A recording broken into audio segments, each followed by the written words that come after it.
Hello everyone, my name is Grunt and this is an introduction video to Victoria 2, Heart of Darkness. Victoria 2 is from Paradox. It's a grand strategy game like Europe Universalis 4 and Crusader Kings 2, but like any of the series, it has its own gameplay, and unfortunately it's one of the older games, so it's not quite as polished. We'll just hop right in. Go political, and share some things. You'll notice you have only there are no pop-ups there about things you should look at. That's stuff that only is in the newer games. So Victoria 2 can be very daunting when you come in unprepared. That's why I'm making this introduction to give people who have never played this game an idea of what to do and what is stuff for. So, like in most Paradox games, you can play as any country in the world. You can click at. They're all there. And for this play, for this introduction, I've chosen Austria. And let's start. The most important part, or diverges from other games from Paradox, is your score and your rank. So you'll see this right here. We have three scores: this prestige, industrial power, and military power. We have a score in each of these, and this score gives us a rank among the countries of the world. Our overall rank, there's only one, is determined by our scores. It doesn't add our ranks together and divide them to 3, it adds our scores together. So let's look at this. Here we have the list on the diplomacy of all countries in the world, and we have ordered them by rank. So UK is the number 1, and we can see that their score is pretty massive compared to ours. Like, let's see, we have 100, yeah, they have 200, they have twice our score. So they're solidly in rank 1. Let's see, the Russian Empire, 66, 40. It closes. There's no great difference between the greater powers, but I will get to that in a bit. Because your rank has an actual gameplay impact. It's not like in Crusader Kings 2 or in Europa Universalis, where your rank is something you see at the end of the game and say, well, you've done good, have a pat on the head. This is something that influences your gameplay, because among all countries in the world, only the ones ranked 1 to 8 are considered great powers. And a great power gets bonuses and abilities. You can see this here. For our prestige score, as a great power we get prestige just for being a great power. We'll get continuously we'll get prestige for that. After the great powers, the numbers 9 to 16 are secondary powers. They don't get the bonuses of a great power, but they and great powers are the only countries we're allowed to colonize all this grey stuff here. You can see everything that's grey and is not Austria can be colonized if you're close enough. So we could set some settlers there, and over time we could colonize this, but only if you're a great or a secondary power. If you're not in the top 16, you're a civilized power or uncivilized power, and those can't colonize. You have to rise in rank so you can colonize. And that leads us to the next question for newcomers. What do I do in this game? Like, what's your goal? And, well, you have your score here, so it's not pretty hard. You want to raise your prestige, you want to raise your industrial power, and you want to raise your military power. That's the goal. Man, you can have, of course, have your own goals. Like, say, I want to conquer that specific part of land, or I want to dismantle Russia, because why not? But overall, these 3 scores are what you will concentrate on. You want to have more prestige, so what do you need to do? You need to win wars, you need to win battles, you need to make the right decisions. When the game asks you, do you care about some of your people dying? And the answer is, yes, I care, I will send them money, and they like you for that, or is it, who cares? You get some prestige, there you have it. You'll get a lot of those events, and the choice will often be, do you give a damn or do you not? You can also research some technology, but I will get into that in a bit later. And those are basically your prestige factors. Well, colonizing to completing a colonization project and getting a colony gives you prestige too. So once you can colonize, there is a race for this. The other nations will want to do it too, and you have to fight for your right to colonize Africa or some island down there. Industrial power. Now here comes the fun part, because this is the part you don't know yet or have never experienced yet in a Paradox game too. This is the age of industrialization. At the game start, this is only the UK was pretty much industrialized, and everyone else is trying to catch up. So if we go there, we should see what do we get our industrial power from? In this case, we get it from countries who are working together with us. But if we had factories of our own, that would be a list of our most industrious regions. Basically, the more factories you have and the bigger they are, the higher the industrial power. It's a very straightforward concept, made harder by political concepts that we'll go into later. Basically, they have to make money to stay working and open. So you'll have to take a look at that. And military power, pretty much the easiest ones. You see it. It looks at your army. How many soldiers do you have? How many officers do you have? Leaders. And if you build a navy, it will take your navy into account too, of course. But it will also look at your technology level for your army, like what weapons do you use, what tactics. It takes all of that together, and the way your nation, how they look at the military. You can have policies for that. We'll talk about that in a bit. Basically, it takes all of that together to give you a military score. Obviously, if you're pacifist, you'll have a lower military score. Even if you have the same number of units and the same technology, you'll have less military power than a very ambitious country that wants to declare war all the time.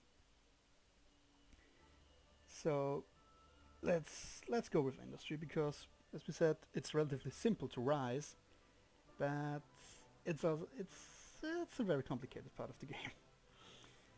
You'll see that a lot in Victoria 2. It's simple in concept, but pretty complicated when you get to it. So, of course, we can't do that right now. Just ignore this now, because I can't show it off without changing this.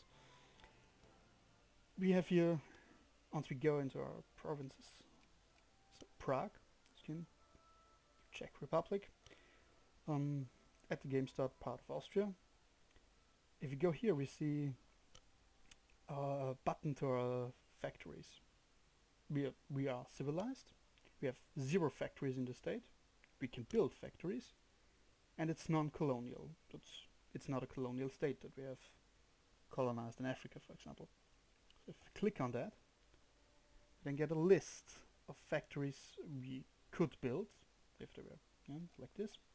Factories we can't build, we could build if we had something that we are currently lacking. Probably money in this case, because we're pretty poor. And let's see. Yeah, there it is. We could build a cement factory, which would, let's go it very quickly. Cement, picture for cement. The daily output, that it produces that much cement per day. Yeah. What does it require daily to do that? 11.78 units of coal. It's a level 1. You always build a factory at level 1, the basic level, and they can hold 10,000 workers. We have none at this point, so they're not going to do a whole lot of work. The Building it costs us that much steel, timber, machine parts.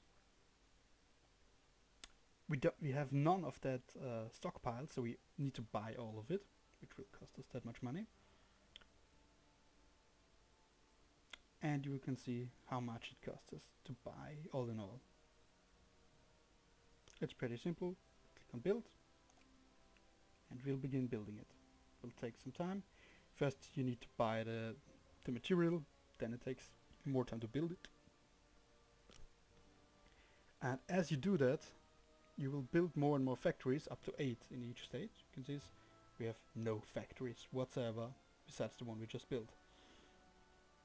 If you were to go to the UK, they would be full with factories.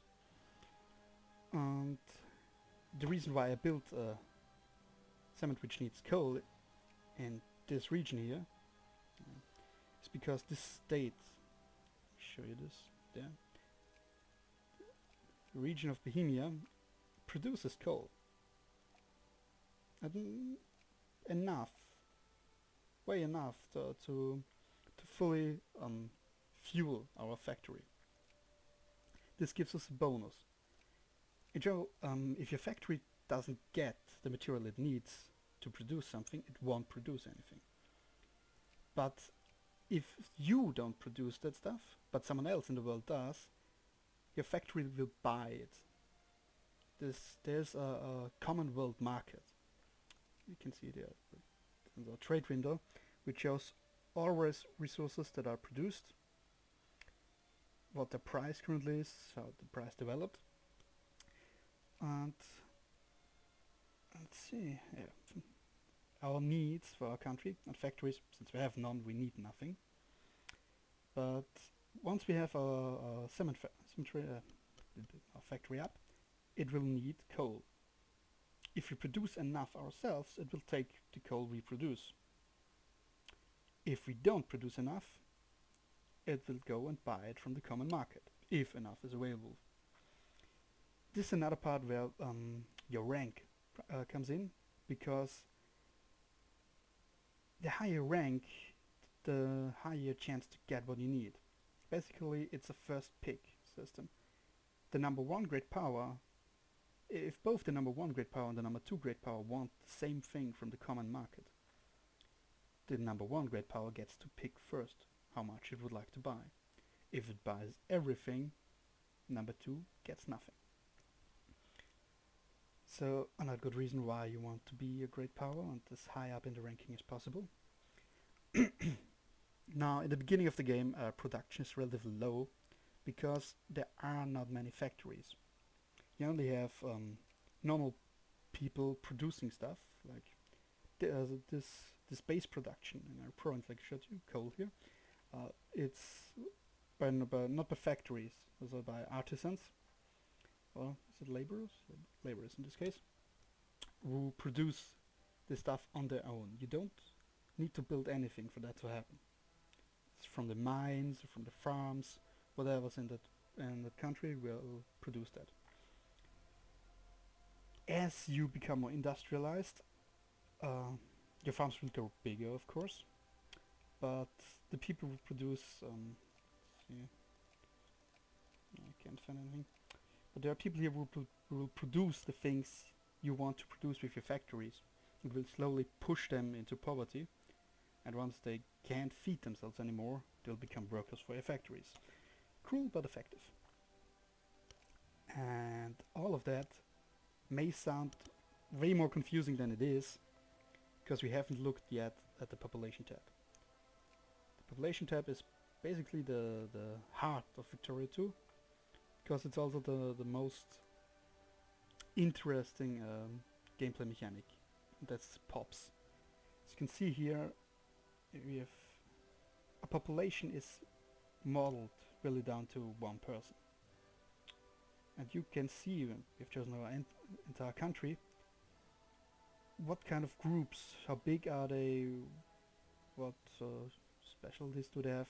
So we have some 350,000-ish laborers, that's the type, who are Czech, Catholic, they live in Prague. they're not very militaristic right now, so they're not going to rise up in rebellion. Don't have high consciousness, so they're not going to demand things too much. They're mostly conservative. Can't really say. I think that's on their mind the most is interventionism. It's fine. 31% of them are unemployed, which is not good. Their daily income, as you can see. Because this is something I told you, the factories need to buy the materials they need to produce something. Well, the workers and the people need stuff too. They need food, they need clothes, cars later on, whatever they need, and they need to buy it with the money they earn. So there is a real economy behind the system, and you need to keep that in mind when you change things around. You can see the life needs. Okay, let's see, we should get a list actually. Yeah. Everyday needs: coal, wire, explosives, and everyday need, whatever. Tea, liquor, regular clothes and furniture. Luxury needs: paper, tobacco, coffee, liquor, regular clothes, or both. Okay. They are not part of any rebel movement. Population stayed the same. And their literacy is 10%, which is horrible. It's really horrible, but whatever. We can deal with this. They're laborers. We don't expect too much. Now, how do you? I told you that artisans, the people who produce complicated resources on their own without being in a factory, become workers for your factories if they don't get enough money. This is the concept I mean for that. You can see here that the type of your pop can change. They can be promoted to a higher rank, or it can demoted to a lower rank. Or it doesn't have to be higher or lower, it can be on the same level, roughly. Just if they don't get enough money in the job, they will change jobs. It's not very hard to understand, I think. So in this case, of our 350,000, 9 will become clergymen, and 366 will become soldiers. In the next greatest group, North Italians, clergymen and soldiers again, clergymen and soldiers. 3 farmers will become artisans.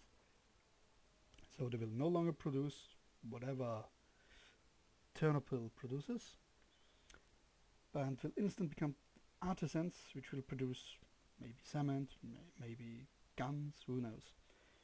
Something in that direction. But like I said, this is the heart and soul of Victoria too. The way you handle your population, the way you handle their growth and their internal change, well, that will determine if you will succeed or fail at whatever you try. Now the little icon here, you see what they will produce. Like, do we have any artisans?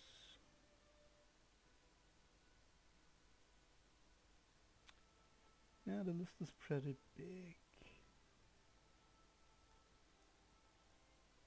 I think it might be easier to sort it by type.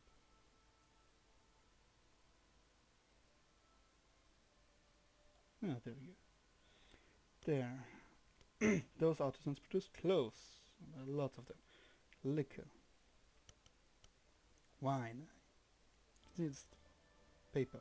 All the stuff that you're not getting from farms and mines needs to be produced, and they are doing that until you can get working factories. In general, as the game goes on, you will see less and less artisans and more craftsmen. Which is basically the guys who work in your factories. To guide your country in a way, we just choose the whole of Austria for what we looked at earlier, but we can choose each state individually, and we can give them a focus. We can say, I want to have more people become a certain type of pop.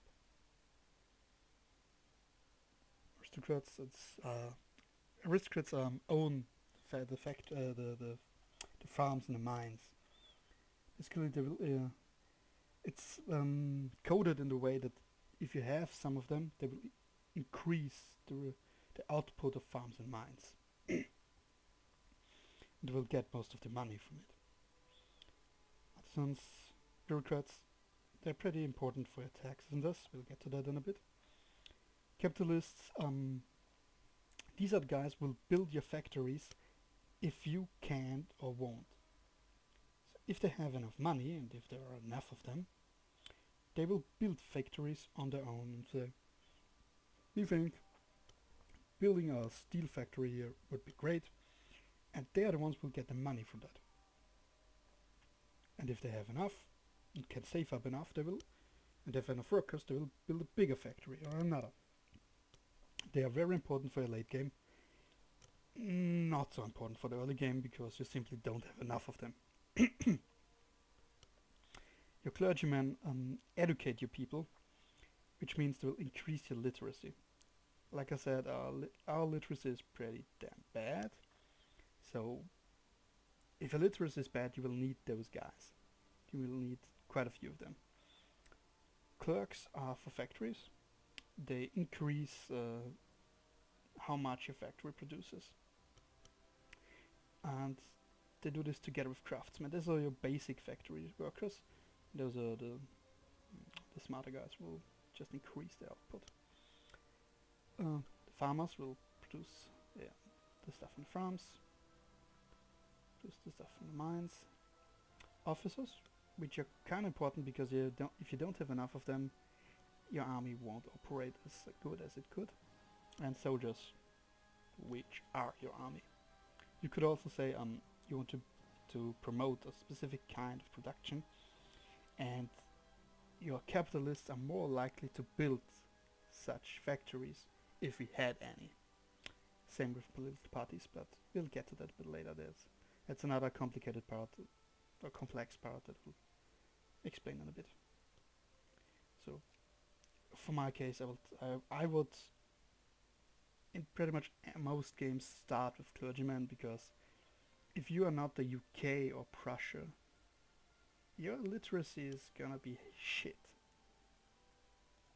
Like, let's look at this. The literacy of our entire country is 16%.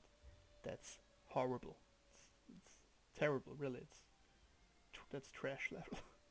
I think among the great powers, there are only Russians, the Ottoman Empire, which are worse. That's saying something.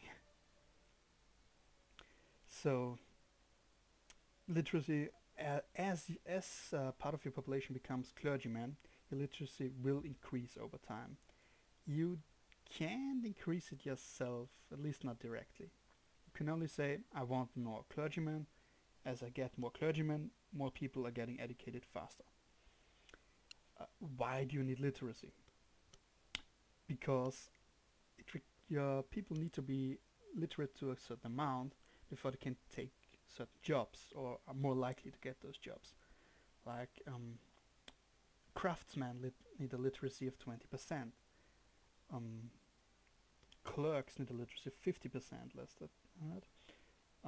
Capitalists, I think they need 52, but I'm not sure. Anyways, the higher your literacy, the better, because you perhaps are more likely to promote to a better pop class if they're literate. Also, your research rate is influenced by your literacy. It's not your. It's a small influence, as you can see here. It's right under great power. It's not that much, but rather the percentage of clergymen in your country is a great influence on your research. And as the amount of clergymen in your country increases, the way you are educated, it's combined with your literacy in a way. As you can see here, we have 1.06% of the population is clergymen. 2% would be optimal. That's a bit confusing.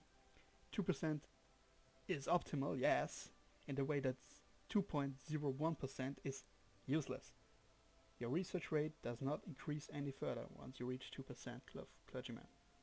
Doesn't matter how much, well, it does increase a teensy little amount, but it really does not pay off.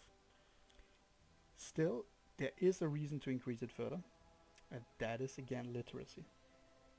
Because the literacy growth goes actually further up. You can at 4% clergymen, that's the highest.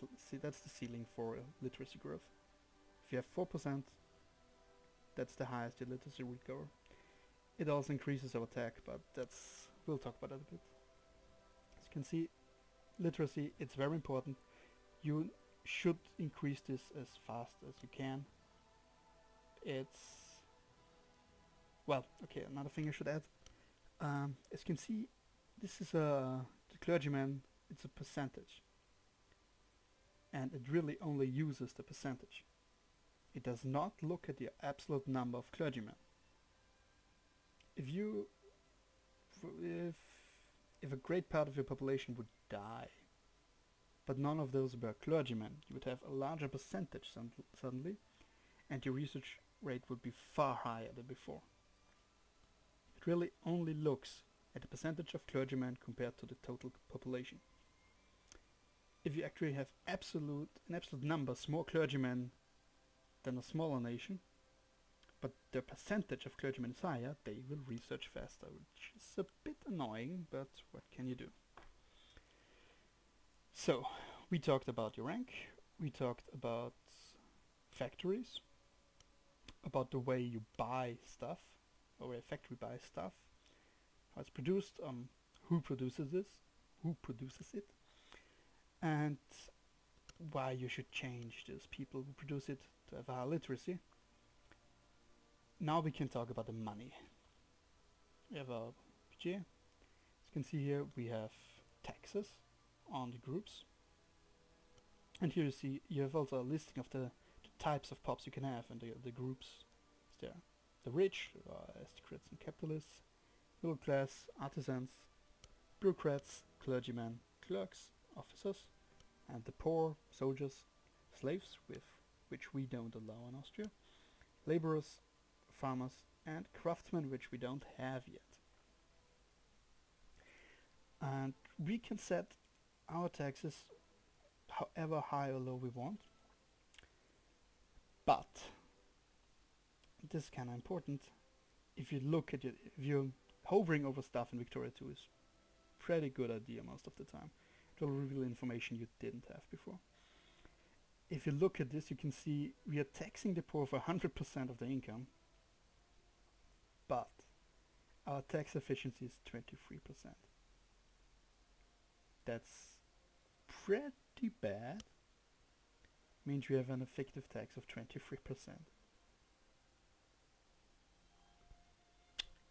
So yeah, at the game start, if your efficiency is bad, you can tax them for the full 100. It's not going to ruin them any more than their own life will. If they don't get what they need, they wouldn't get it with less tax. So keep an eye on the tax efficiency. You will get technology that will increase that, and as you increase your efficiency, you might want to dial it down a bit, because otherwise they're going to get pissed at you. And unfortunately, this is your income side, but this down there is also an income tariffs. This is basically what people pay you for stuff they bring into your country. So if you're now it's at 0. Let's say we put it at 100%. Like I said, for your factories need resources to produce something, and if they can't get it from you, they will buy it from the common market, from outside your country. And you can, if you need the money, or if you say, let's make it that easy, set the tariffs, for example 100%, and that means they will pay more, and some of the money will go to you for the stuff they get from the common market. It will reduce the amount of money they have, but it will fill your coffers, which is decent enough occasionally. Though this also increases, this is for everyone, and like we said, each of your pops needs to buy stuff too. if you don't produce enough food or clothes, they will buy it from the common market too. And well, if you make it twice as expensive, well, they won't get what they need. And this nice blue circle here will very quickly become smaller and smaller and smaller, and a red circle will appear, which means they get none of that. That's a very good way to get rebellion, you know, if you're into that kind of thing. And your taxes and your tariffs are basically the only way you will get money in this game. Now the way you spend money, you have a national stockpile. You can set that however much you want. Generally also means how much you have for your army, no, for your navy and for your factories. If you have enough money, I would not reduce this, but you can. If you don't have a navy, you have a small navy that you have no intention of using anytime soon, set it down, doesn't matter. If your army isn't going to see any action anytime soon, go down with it. Education is, as you might remember, kind of important, because this also influences the way your literacy growth goes. So you want this at 100% if possible. Administration. Please get rid of our... As you can see, it's the administrative efficiency. It's also for crime fighting effect, but basically it gets you money. That's the best way to put it. The better you pay your bureaucrats, the better your administrative efficiency is, and it will affect your income positively if it is as high as possible. So you also want to set this to 100% if possible. And if you run out of money because of something, I would suggest not reducing this, because if you reduce your budget for this, you will get less bureaucrats, which means less administrative efficiency, which means you get less income, which means you have to set this further down, which means even less bureaucrats, which means even less income, and it will end somewhere here, yeah, and we don't want that. This is the one slider I would set to 100 and then ignore, because it doesn't work out reducing this. I would rather reduce the education investment for a while, or maybe a stockpile, than administration. That's just, it doesn't pay off in the end. The social spending, leave it at 100%. At game start it's completely pointless because you have none. This is something you will unlock as the game goes on. It will become a significant cost point in the future, but not in the next 10 to 20 years. Your military spending for your soldiers and your officers, 50% is decent enough. You can put it at 100, you will see an increase in soldiers over time. If you can afford it, why not? Otherwise, 50% is decent enough. And this is basically your finances. In this case I don't want it. I usually start this at 80% for a while at least. You can also see here effective tariffs 40% instead of the 80 we choose, so it's a bit like this, like tax, but not quite as extreme. And I often start a game with this, mostly because I want to see if if I will get a positive balance, but it's a good start enough. That would be finances. We've had of that. A factory we haven't started yet, so that would still be building. Technology. I talked about that. Technology is the simplest part of the game, or the most simple part of the game, because it's literally you click on something, start research, and that's it. As you gain daily research points, They are added to this bar. It will slowly fill up, and when it's done, it's done. You can see that. To take 3,272 research points, we make 7.47 per day. It's gonna take a while. It's gonna take us until March next year to finish this. Now, as you can see, there are 5 groups for technology. The army, which all of them will increase the effectiveness of your army, and occasionally they will add new units you can use. For example, here allows construction of an engineer. You will then be, once you research that, you can build engineers. It's simple enough. I think there's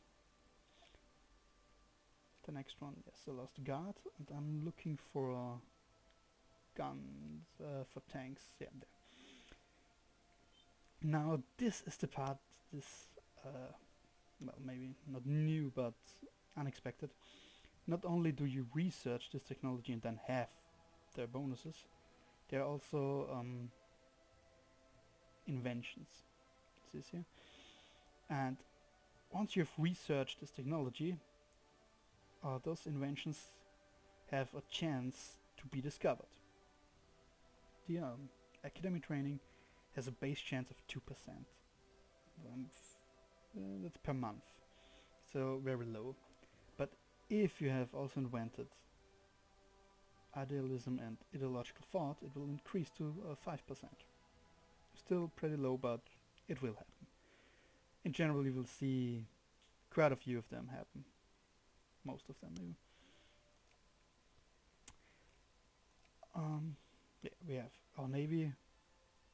It's pretty much the same as army, just for ships. Commerce. Remember how I said that yeah, tax efficiency will increase? That happens here. Further left. Yeah, that's also the inventions that reduce the cost of your factories, which is pretty good because remember, at some point your capitalists will build those, and the cheaper they are, the faster they can build them. Second line, which increases the administration efficiency, also great. Also get some tax efficiency. Now the third, yeah, we get some factories. You will unlock solar factories through technology, but most of them will be in the industry tab. Factory input efficiency. That's, like I said, your factories need resources to produce something. How much they need has a base amount. There's a base amount they need. If you have an input efficiency bonus, this amount is decreased. So if you, let's make it very simple, yeah? You need 100 coal to produce 10 cement. If we have this input efficiency, we only need 99 coal to produce the same of the 10 cement. So the more you have of this, the more efficient your factories will be.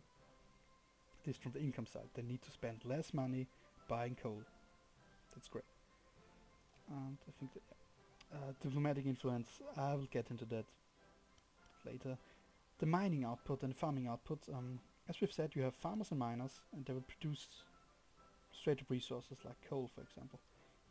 This will increase through this tree here, slowly over time. Well, mostly in the diplomats and the industry tab then. Yes, another factory you get. Output efficiency, as you can imagine, it's the reverse of the input efficiency. You still buy the same amount of resources, but you produce more from them. If you have both of them, you will need less resources to put out more, which is great. This is pretty much perfect. Yeah, you get more of these. Until you have these technologies, your factories will be pretty inefficient. You can still keep them because, as we know, from the very beginning, our industrial power depends on our factories. So having factories that are inefficient is it costs us money. It doesn't really bring us any materials. It uses up resources, but we have a better chance at buying stuff from the common market. We can colonize, so it's a trade-off that you need to decide if you can afford it. Now the culture tab, this comes to the point of sort of things I mentioned before. For example, education efficiency. As you can remember, your literacy growth depends on how educated your nation is, and that happens through your clergymen, and how fast they're working depends on education efficiency. So you follow this tree, and the education efficiency will increase. There are some inventions that will increase it even further, and for a huge amount. Excuse me. I think 50% is pretty much the highest you can get in this. Yeah. Another very important part is this tree here. Research points. This is flat out the biggest increase in research you will have in the game. It's a huge amount of research points that you get. So it doesn't really matter what else you research. The moment this becomes possible to research, do it. It will pay off in the long run. There's just, I mean, yeah, you shouldn't cancel any running research, but if you know it's going to become unlocked in a few months, you can wait. Don't research anything in the time. Research points will store. You will get an extra line here saying how many research points you've stored up, and they will be used for the research you start later on. So your research points will not be wasted. Just keep up to date with those. It's pretty much your only chance to keep pace with the AI or other players, because they will do it. Here we have prestige gain. Yeah, this increases how much prestige you get from events or inventions. For example, this here. You can see these inventions that give you prestige. Now, as you can see, this is shared prestige, because everyone can research this. This means the earlier you research this and get this invention, the more of the prestige you get. You will get the full +5 if you're the first one to research it. You will get like half of it if you're way later, or maybe even a tenth. Who knows? It will get progressively worse the longer you wait. Now, if you don't need the prestige because you're winning battles left and right, that's fine. If you're a small nation who doesn't really have the army to get a military score and doesn't have the money to get a industry score, this is probably what you're going to research very quickly, because it's the only way of becoming a great power, and you want to be a great power.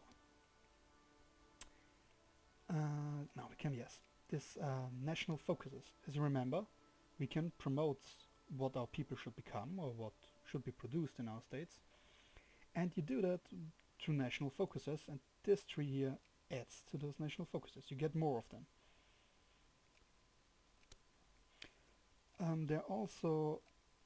The game likes to use these technologies as capping stones. Events are often locked behind them. Quite a few of them even. Like, at least for Austria there's one behind them. Germany can only form after this. You will notice this. After, that's 1850, the moment people have researched this, they will often take decisions that will change the map a bit. Like a new country will appear or something like that. Yeah, pretty much that is a tree that can be useful. Reinforcements and regiment experience. Yes, it has its uses, but you can safely ignore it if you don't. If you have no spare research, don't research it. Everything else, even the prestige, is more important. Now we come to another fun part, the industry. As you can see here, which we have not researched yet, are the road system. The railroad system. My apologies. Railroads make your units move faster, where they're built.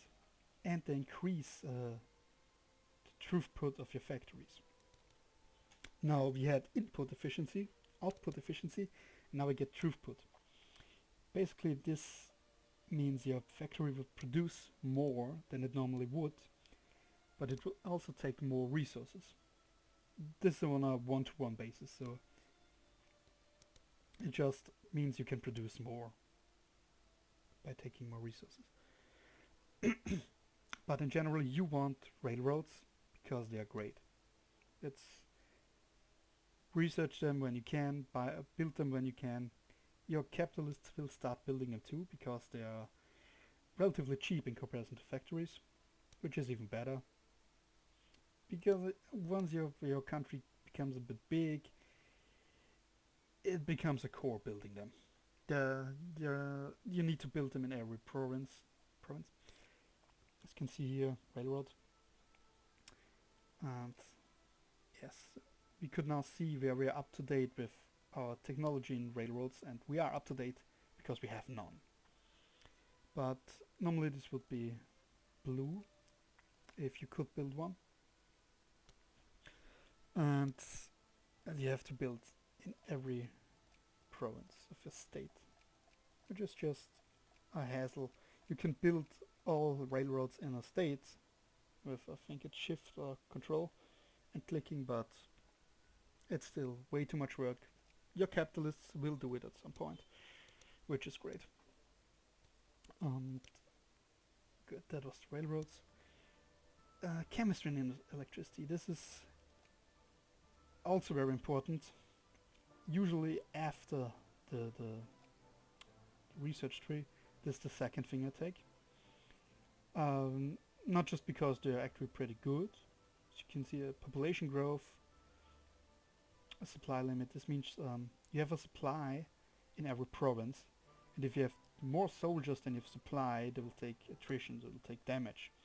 And you can if you march an army to the African desert, well, chances are that army will not arrive.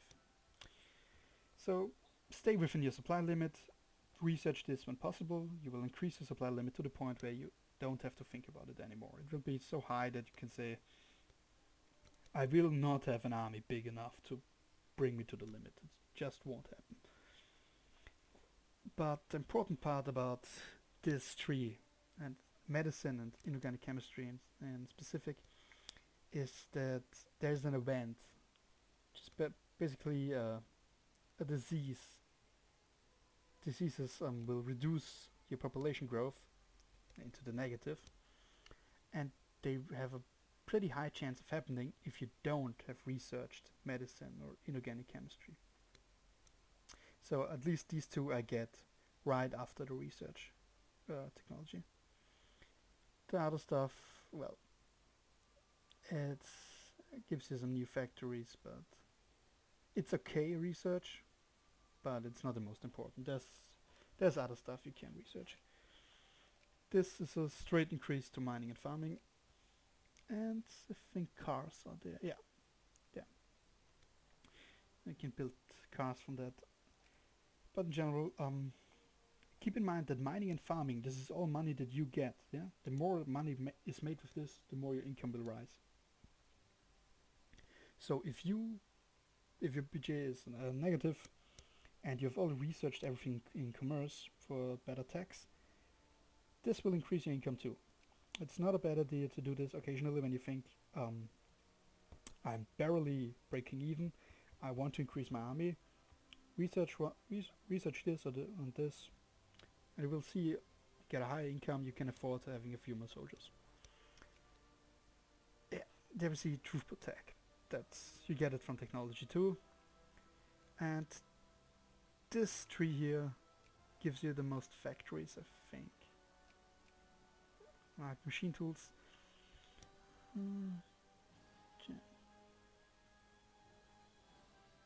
Huh.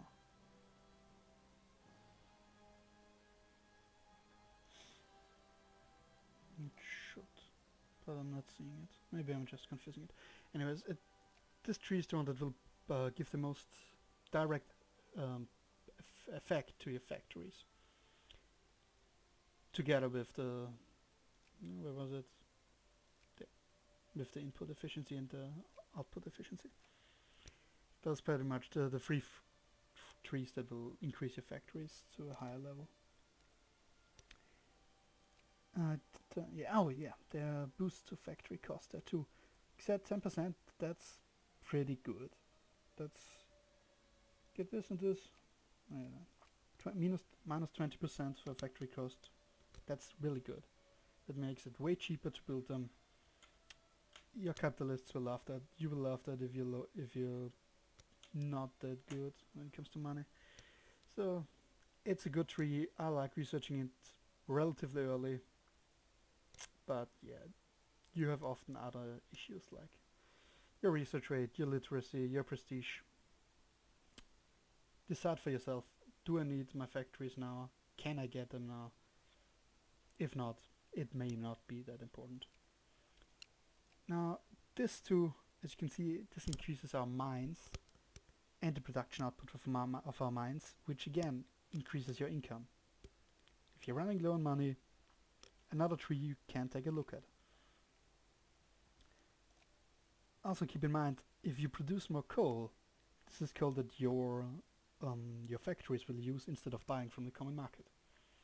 Which is okay, less money for your rivals. And that is pretty much the technology tab. And the only things left to explain is this up top here. Our current how do I call this? The way we research, yeah? Your military industrial complex. Which means research army tech faster, industrial tech faster, but navy and culture tech slower. This is something you can change. I will show that when I talk about decisions. But in general, I keep it like that because it's decent enough. I like my army tech and industrial tech better than the navy and culture tech. You don't see commerce in that, so no bonus, no penalty. Now we talked about all of this. Yeah, I guess we can talk now about politics. This is a very important part because it influences pretty much everything else in a way. Let's start first. This is our current government form. This can and will change over the course of the game. Because as your people grow bolder and more militant, they won't stand for living in an absolute monarchy. They want more rights, they want more in general. As an absolute monarchy, we can appoint a ruling party, and there are no elections, which is good. The ruling party means the party that is in charge of our government. This was the thing that I changed at the beginning of the game. For Austria now we have the neo-absolutists in power. And if you hover over them, you can see what this allows you to do. And it's a pretty long list, and you can also see why I choose them, because there's a lot of yes in there and not so much no. As this political party, we can build factories, we can expand factories, we can open and close them, we can destroy them, we can build railways, we can prioritize factories. That's how many people, or the most people will go to that factory which we've prioritized. We can subsidize them. Pretty much we can pay them government money to stay open. It's pretty important when they're still too small or have too few people to be productive. And then we come to the fun part. Capitalists can build factories, yes. Capitalists can expand factories, no. Which is a bit of a problem, but since we can expand factories, it's not so bad. They can open factories, it's good. Bankrupt factories will be roofed, no. It's also good because that means we can reopen them. We can build foreign factories, so we can build factories in other countries for them. We can expand them. We can't open them once they've closed. And yes, our investors can only build railways in foreign countries. We don't allow anyone to build. We don't allow our people to build in foreign countries. Only we can do that. The government in this case. Not our capitalists. We can invest in pop projects. and our primary culture can vote. Pop projects is basically the factories and railways that our capitalists are building or want to build. They will slowly get our money for this, and we can join in on that and say, well, you can have some money from us too, to the point that you can fund all the money it takes. That just means there's only like one capitalist sitting there, and he'll probably not be able to afford the running of the factory. Now, all of that, what we're allowed to do and what we're not allowed to do, is defined by their policies. See our trade policy. This sets our tariff. Okay, we have protectionism, which means we can have a tariff. And the lowest we can go is minus 25%. We're paying people to import stuff. On the maximum, 100%, which we are using right now. The economic policy, state capitalism, is my personal favorite. Probably, my apologies, it will be yours too, because it is very so elastic in the sense that you, as the government, can build factories and railways, and the capitalists can build them too. Because no, every other economic policy doesn't have all of that. You have, let's see, can we get a list? No. Economic policies can range from planned economy, where only the government can build factories, up to laissez-faire, where only capitalists can build them. Once you reach that level, you can't build them, you can't expand them, you can't even subsidize them, you can do nothing but watch them, and hope to God that don't fuck up. Our religious policy,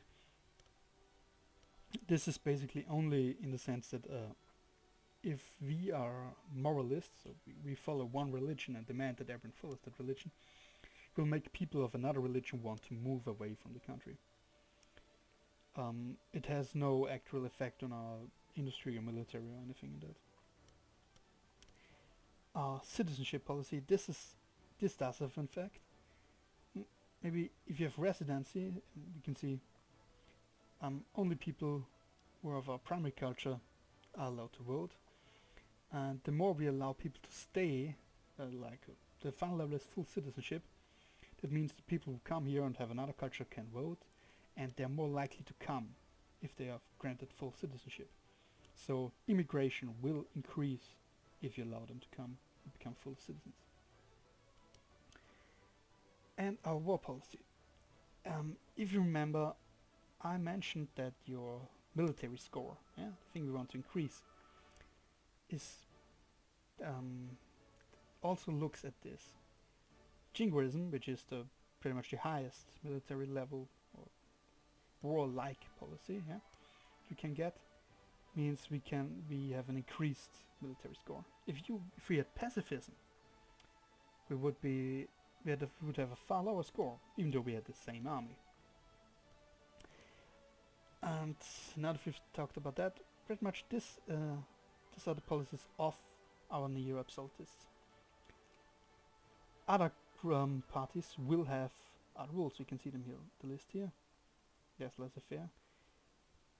Interventionism, they're all the same for now. We could choose one of them. We can't right now because we have just put the neo-absolutists in power, and we have to wait a bit before we put a new party there. But basically, if you don't have the power to choose this, they will be decided in an election. And an election looks at the overall group of a party. For example, our neo-absolutists are reactionary. Means they will violently oppose any change to the country. They don't want voting rights for others if we don't have them already. They're the only ones who will say, well, if we have them, maybe we shouldn't. Then you have conservatives, which will also say, no, we don't want any change, except if your people are very militant. If people are threatening a violent revolt, your conservatives will be willing to say, okay, yeah, maybe we should have voting rights. Doesn't sound so bad compared to getting shot.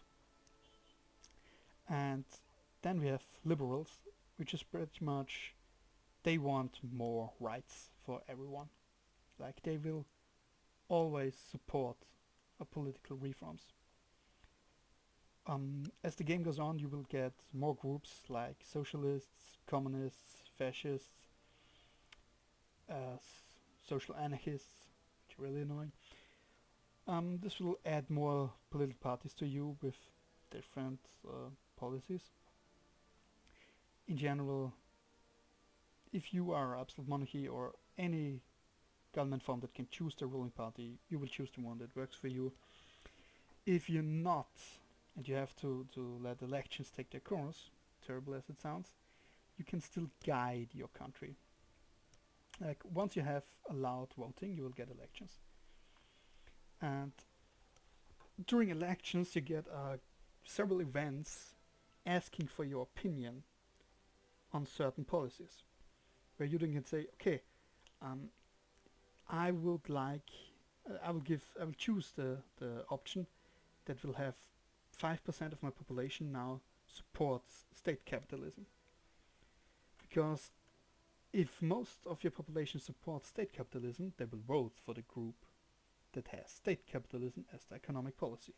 So you can, over time, guide your population into the political group you want. Though it will take time. It's 5% was its random number, but it will be general lower than that. But let's talk about reforms.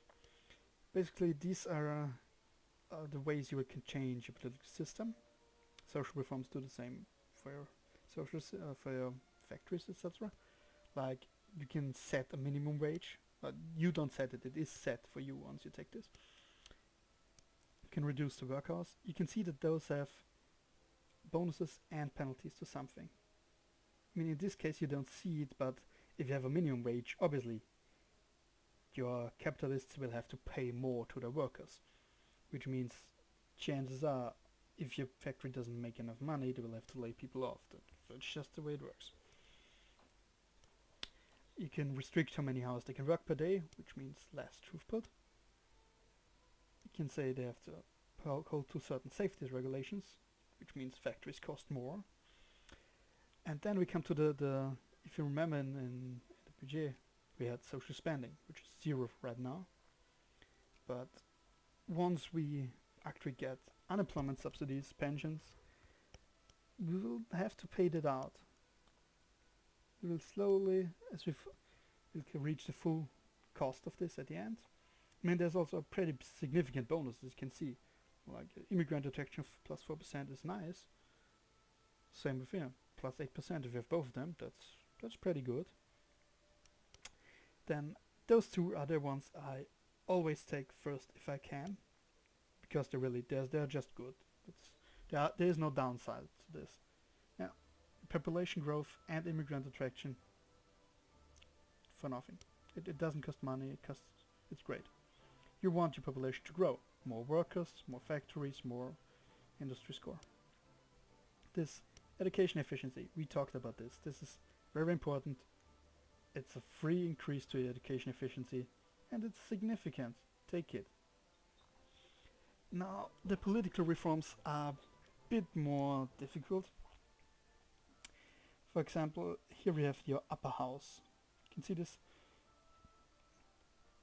Your upper house is divided by the political parties, conservatives, liberals, and reactionary, and they decide if they will back a reform. As you can see at this point, most of them are conservative. So, as long as our people are not up in arms about this and not willing to rise up violently, those guys are not going to vote for any reforms. We can see it here. 31% of the upper house would say yes. That means 100% of our liberals, you can see them in the last line, and 10% of our conservatives. Now, the 10% come from our militants. This is, remember?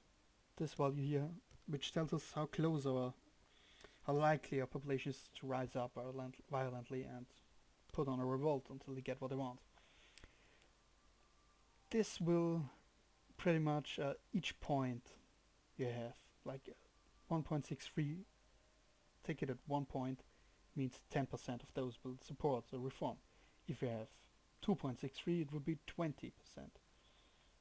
And like that, it keeps on growing until you have 50%. Once 50% are willing to vote for it, you can put that reform in action. And then you will have to wait a while until the upper house can meet again and do another reform. In this case, the upper house is appointed, and the farther we go, the more it will become like the population of our country. The vote franchise, if you allow voting and who gets to vote. Obviously, in the beginning, we don't allow voting, and as we go through, more and more people can vote, and this will attract more immigrants because, hey, if everyone gets a choice, gets to say what we should do, that's good for them. As you can see, in the beginning, only the rich can vote. Then the rich in the middle, rich in the middle, then poor too, and so it goes. The way the voting system works can be changed too with reforms, if public meetings are allowed, if your press is censored or not. The more political awareness your population has, the more they want this.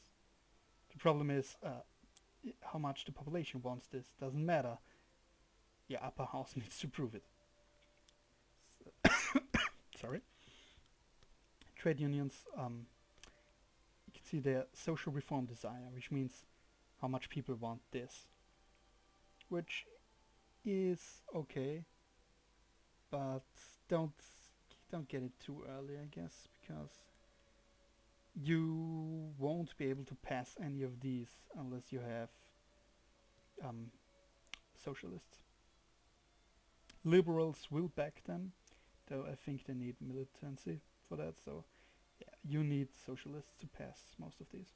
And if you don't have them, but your people want it, you're gonna end up with revolts everywhere. Like militant socialists every fucking where.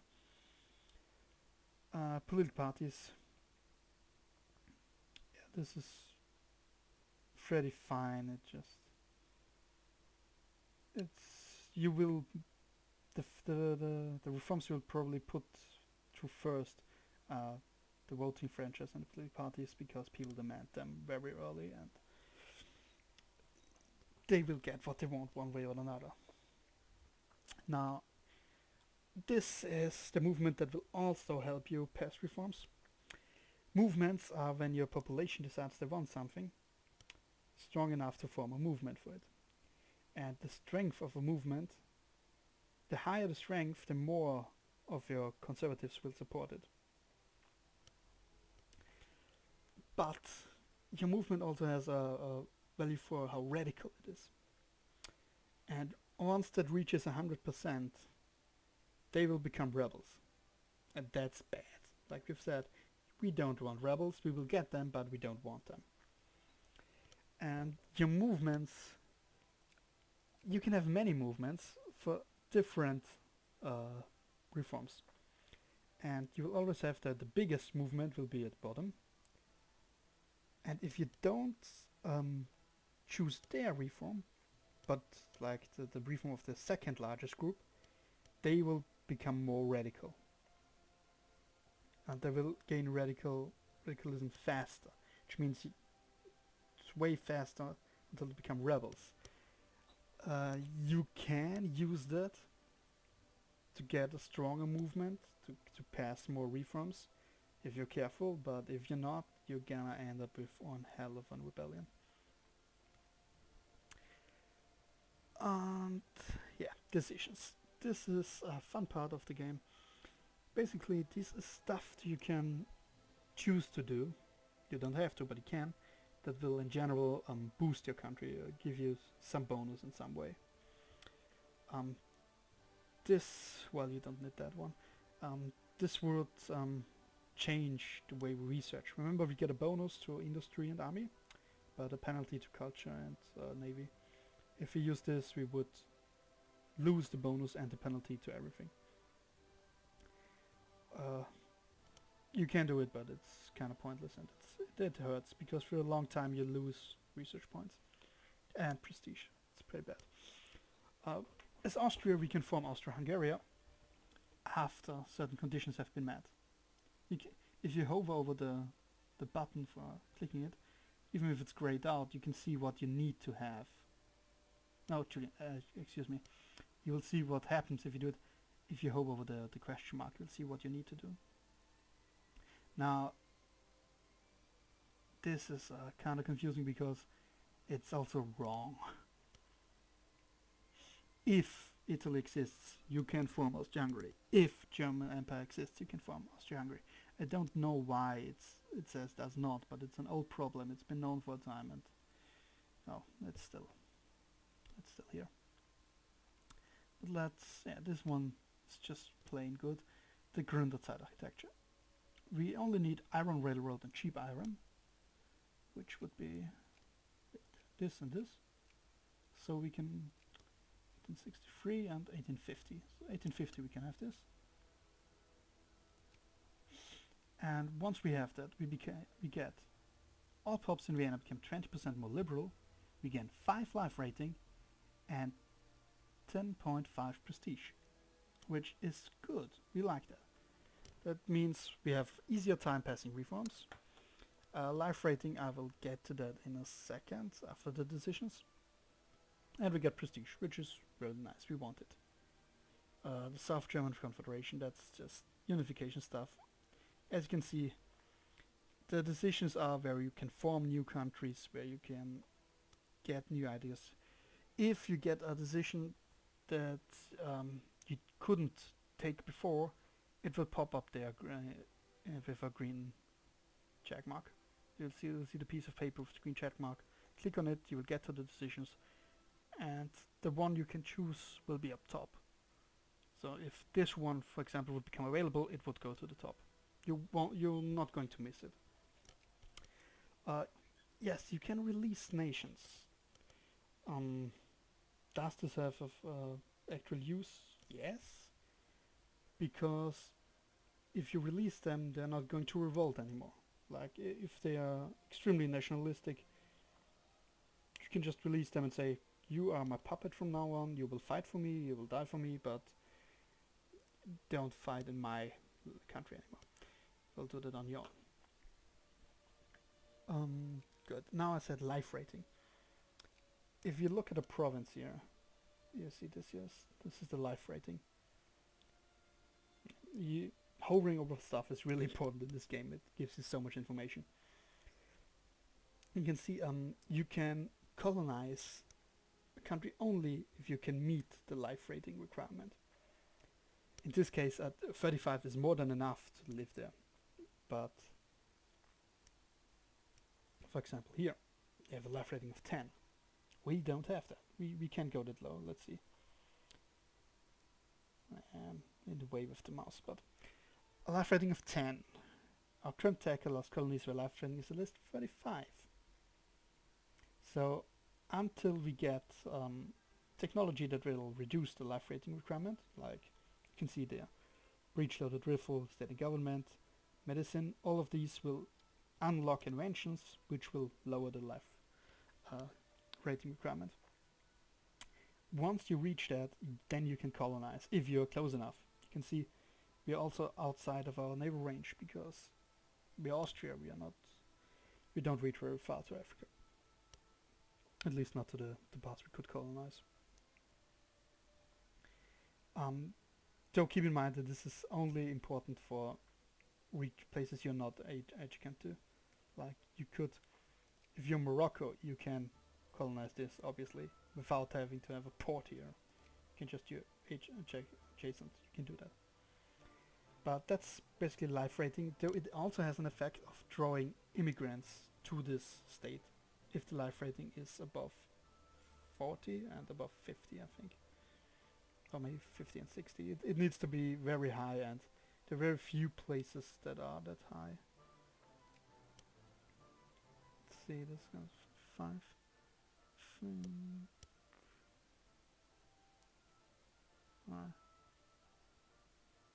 New York. Yeah, there we go. New York. New York is a life rating of 50. So they will get a lot of immigrants. They will increase massively in population because they're very low right now.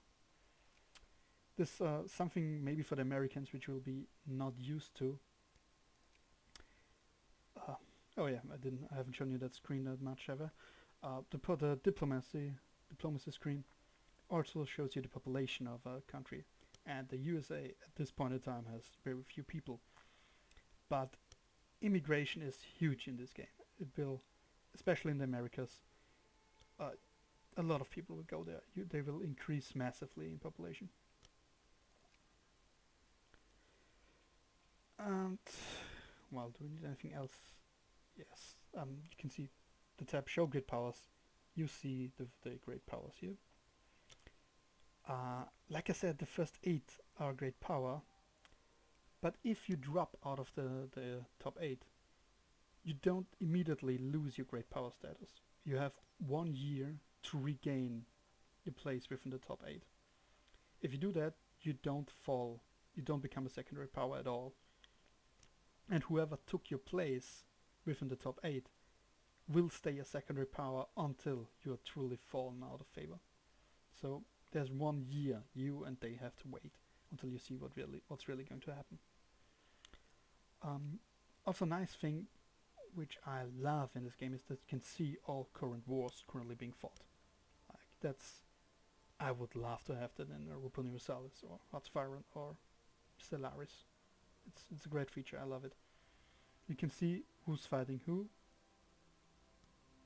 You can see the war goal and how the fight is currently going roughly. Percentage. Like just, I love it. I would love to have it in more games, but what can you do? You could also see if someone has been caught justifying a war. Because like in most Paradox games you can't just declare war for no reason. You have to justify a war, and for that you have to justify a war goal. Like I want a state from them, or I want a colony, I want to cut them down to size, I want to free the people of, I don't know, New York. If I'm taking America, I want to liberate the country, I will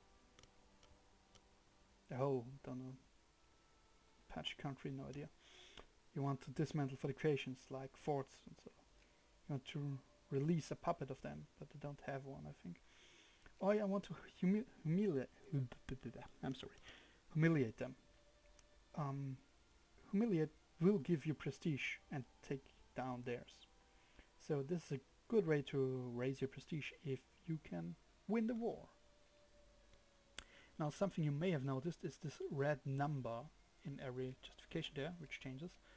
This is the maximum infamy you can gain from this. Infamy is a limit in the game which tells the world how much of a bad boy you are. It's this number here, and you can see it's reduced every month if you repeat by 0.10. And it says it has a limit of 25. Yes, in a way. You can have an infamy of higher than 25. I don't think there's an actual limit to the number beyond the space here. But once you reach an infamy of 25, every country in the world, or at least every great power in the world, gets a justification of war against you for being an asshole. And they will declare war on you, and they will dismantle you completely. They will take you down. It's a war of containment, it's called, and they will declare one after another, or maybe all together, doesn't matter. Don't go about 25 if you're not sure you can take on the world and win. Fortunately though, this is a maximum. There's a chance while you're justifying your cause for war that you're found out, and then you get the infamy. But the longer they don't find out about you, the less infamy you get. So if you start justifying taking away one of the colonies, and it takes 154 days, and they find out on day 1, you will take the full 10 infamy. But if they find out like one day before it's done, you will take 0.1 or something infamy. So it's not a given that we'll take it, but if you take it, it's really annoying. And if you have too much of it, you'll see, okay, I have 15 infamy. I could justify a war now, but if I do that, they are going to, if they find me and I take the full 10, I'm over the limit, I'm getting shat on. Another thing to mention during a war, while you're justifying this, it's only when you are found out.